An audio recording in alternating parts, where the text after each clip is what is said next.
Hello दोस्तों, आपका स्वागत है मेरे यूट्यूब चैनल पर। आज की कहानी का टॉपिक है a rebirth to change your life. चलिए कहानी को शुरू करते हैं। मुंबई सपनों का शहर है। कहते हैं ये शहर किसी भी इंसान की किस्मत बदल देता है। एक पल में किसी को फर्श से अर्श पर पहुंचा देता है तो किसी को अर्श से फर्श पर। ऐसे ही आज एक अर्श पर राज करने वाले शख्स को इस शहर ने फर्श पर पटक दिया। कहते हैं मुंबई कभी नहीं सोता, लेकिन आज उस शख्स के लिए आज ये सारा शहर गहरी नींद में चला गया है। जो शख्स लाखों दिलों पर राज करता था, आज इन्हीं लाखों की भीड़ से बिल्कुल अकेला खड़ा था। ये शख्स है अनाया, मुंबई के ही एक बड़े और इज्जतदार खानदान की बड़ी बेटी। कहने को तो उसके पास सब कुछ था, लेकिन फिर भी वो अकेली थी। एक बड़ा परिवार होते हुए भी अनाथों की तरह अपनी जीती रही, बिना किसी की मदद के अपने दम पर अपनी एक खास पहचान बनाई थी। हर मुश्किलों को पार करते हुए कामयाबी हासिल की। जो किसी के साथ भी गलत होने पर आवाज उठाती थी, वही आज अपनी बर्बादी का मंजर देखकर खामोश खड़ी थी। आज उसके पास कहने को कुछ नहीं था, क्योंकि ये बर्बादी उसी के परिवार की देन थी। अंधेरी रात में जंगल के बीचों बीच एक पहाड़ी पर एक लड़की खामोशी से नीचे खाई में देखे जा रही थी। पूरे जंगल में जंगली जानवरों की आवाजें गूंज रही थी, जिसे सुनकर एक नॉर्मल डर से कांपने लगता है। लेकिन आसपास के डरावने माहौल में भी वो बिल्कुल शांत थी। लेकिन उसके दिल में एक भयानक दर्द था। इस दर्द के आगे तो उसके आंसू भी सूख चुके थे। ये थी हमारी अनाया, मुंबई के ही टॉप 5 में आने वाली मेहरा परिवार की बड़ी बेटी। कहने को तो पैदा ही राजकुमारी हुई थी, लेकिन अपने परिवार की नजरों में ये सिर्फ एक ट्रबल मेकर थी। उनके लिए परिवार में बहुत सारे लोग खुश थे जब उनकी बहू तीसरी बार ट्विंस के साथ प्रेग्नेंट थी। वक्त बीतने पर उसने 2 खूबसूरत लड़कियों को जन्म दिया। दोनों बच्चियां बिल्कुल ठीक थीं, लेकिन एक बच्ची दूसरी के मुकाबले थोड़ी कमजोर थी, और यहीं पर बदल गई दोनों बच्चियों की किस्मत। कमजोर बच्ची को अपने पूरे परिवार का प्यार, अटेंशन और प्रायोरिटी मिली, लेकिन दूसरी को अकेलापन।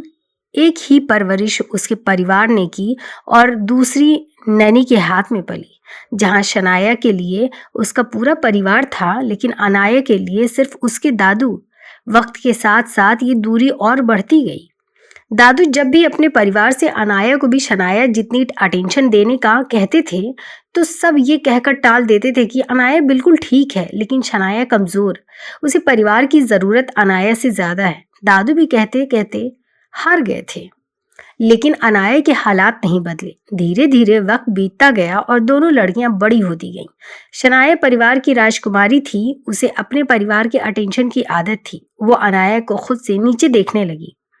वहीं अनाया अपने परिवार के प्यार को तरसती। सब लोगों को शनाया को प्यार और अटेंशन देते तो देख उसके दिल में भी प्यार की चाहत थी, इसलिए वो सब कुछ करती जिससे उसका परिवार उसे भी शनाया जैसा प्यार करे। लेकिन सब बेकार जाता, क्योंकि उसकी कोशिश देखकर शनाया को उससे इनसिक्योरिटीज महसूस होने लगी। उसे लगने लगा कि अनाया ये सब करके उसकी फैमिली, उनका प्यार और अटेंशन सब उससे छीनने की कोशिश कर रही है। इसलिए वो उसकी हर मेहनत बर्बाद कर देती है। गलतियां शनाया करने लगी और इल्जाम अनाया पर डाल देती। सभी को अनाया से ज्यादा शनाया पर विश्वास था, इसलिए बिना अनाया की बात सुने उसे दोषी मान लिया जाता और सजा दी जाती। दादू रोकने की कोशिश करते थे तो उसके अच्छे भविष्य के लिए अभी से जिम्मेदार बनाना पड़ेगा, कहकर उन्हें चुप करा देते।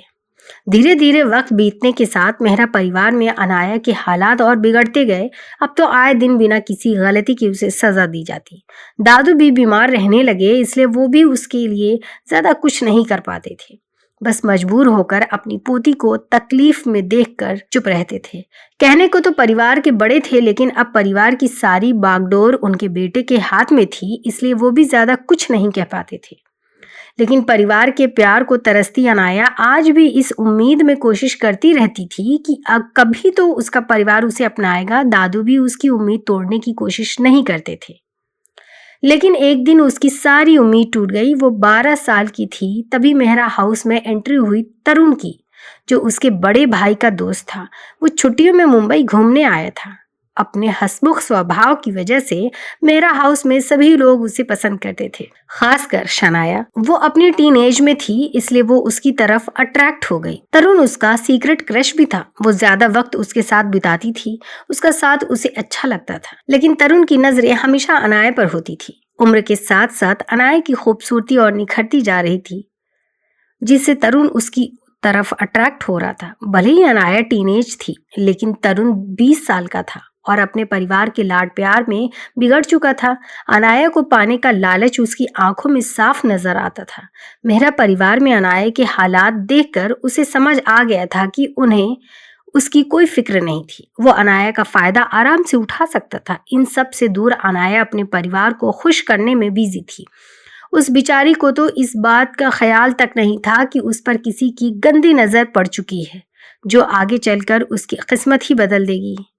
एक दिन मेहरा हाउस में कोई नहीं था। दादाजी को हार्ट अटैक आया था, इसलिए सब उन्हें हॉस्पिटल लेकर गए थे। अनाया घर में अकेली थी। कोई उसे साथ लेकर नहीं गया, ये कहकर कि वो सिर्फ उनकी मुसीबत बढ़ाएगी। वो अपने दादू के लिए परेशान हो रही थी, लेकिन सब उसके आंसुओं का नजरअंदाज करके चले गए। सर्वेंट भी अपना काम खत्म करके सर्वेंट क्वार्टर में चले गए थे। इस वक्त अनाया बड़े से मेंशन में अकेले हॉल की जमीन पर बैठी रो रही थी। वहीं ऊपर के फ्लोर पर खड़ा तरुण उसे ही देख रहा था। आज मौका अच्छा था अनाया के करीब जाने का, इसलिए वो अनाया के पास आकर उसे बहला फुसला के अपने कमरे में ले गया और उसके साथ जबरदस्ती करने लगा। 12 साल की मासूम अनाया को भले ही उसकी नीयत समझ ना आई हो, लेकिन उसके टच से गंदा महसूस होने लगा। वो खुद को बचाने की कोशिश करने लगी, लेकिन तरुण उम्र और ताकत दोनों में उससे ज्यादा था। लेकिन हार ना मानते हुए बेड के पास रखे जग को उठाते हुए अनाया ने उसके सिर पर दे मारा। जग कांच का था, जो उसके सिर पर लगते ही टूट गया और कुछ कांच के टुकड़े उसके सिर में लग गए, जिसमें से खून निकलने लगा। तरुण अपने सिर पर हाथ रखकर दर्द महसूस कर रहा था। तभी अनाया, जो ये सब देखकर डर गई थी, भागते हुए कमरे से निकल गई और हॉल में आ गई।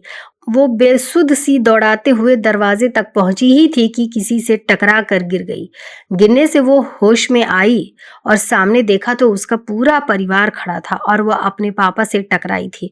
अपने पापा को देखकर जल्दी से उसने गले लग गई।